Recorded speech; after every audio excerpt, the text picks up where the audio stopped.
So not being very patient, that was really hard for me to say, like, okay, I work now in this and that field, on this and that topic.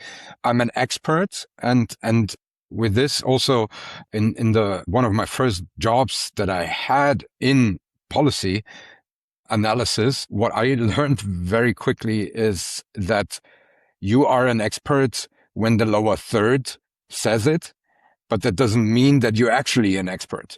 And so you can become an expert very quickly on that lower third that's stating you know something, because this is how communication and media works.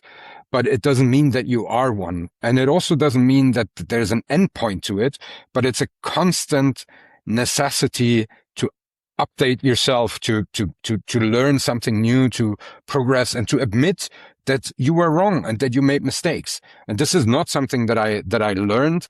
And I still remember one feedback when I was teaching, that one of my students said, look, we appreciate that you give all this input and try to answer each and every question, but it's okay to respond that you don't know certain things, because, you know, I was then beating around the bush and like trying to give an answer without giving an answer, without revealing that I don't know the answer. And this was something that was very revealing for me. It's like, yeah, it's true.